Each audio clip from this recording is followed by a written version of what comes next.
Henry ऑक्झंटन राज्याभिषेकाच्या आधीच इंग्रजांच्या काही मागण्या घेऊन तो महाराजांकडे आलेला. त्या मागण्यांमधली जी 19वी मागणी होती, त्यांनी अशी मागणी केलेली, त्यांची जी कंपनीची म्हणजे इंग्रजांच्या कंपनीची जी नाणी आहेत ती स्वराज्यात वापरायला द्यावी.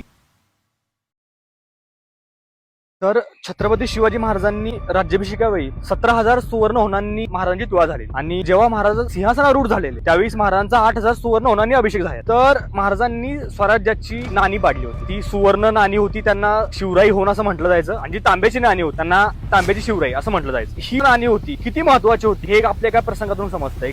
हेनरी ऑक्झंटन ज्याने राज्याभिषेकाचं वर्णन करून ठेवलंय, तो हेनरी ऑक्झंटनला महाराजांनी काही आमंत्रण दिलं नव्हतं. तर हा हेनरी ऑक्झंटन राज्याभिषेकाच्या आधीच रायगडावर आलेला. इंग्रजांच्या काही मागण्या घेऊन तो महाराजांकडे आलेला. त्या मागण्यांमधली जी 19वी मागणी होती, त्यांनी अशी मागणी केलेली, त्यांची जी कंपनीची म्हणजे इंग्रजांच्या कंपनीची जी नाणी आहेत ती स्वराज्यात वापरायला द्यावी. तर महाराजांनी ती मागणी बघितली आणि महाराजांनी त्या मागणीला साफ नकार दिला. कारण महाराजांना माहित होतं इंग्रजांचा हा धोका आहे, तो महाराजांना आधीपासूनच माहित होता. जर का इंग्रजांनी आपली नाणी आपल्या स्वराज्यात वापरायला सुरुवात केली तर इंग्रज ह्या मार्गाने आपल्या स्वराज्यात घुसू शकतात, हे महाराजांना माहित होतं. इंग्रजांचं एक पत्र आहे, त्यांनी त्यांच्या अधिकाऱ्यांना पाठवलंय मोठ्या. त्यात ते म्हणतात की शिवाजी महाराज त्यांच्या राज्याची स्वतंत्र नाणी पाडणार आहेत. त्यांची टांगसा त्यांनी रायगडावर स्थापन केली आणि ती स्वराज्याची स्वतंत्र नाणी पाडणार आहे. त्यामुळे आपल्याला काय आपली नाणी चलनात वापरण्याची परवानगी मिळत नाहीये. म्हणजे महाराज किती दूरदृष्टी होते आणि किती पुढचा विचार करत होते.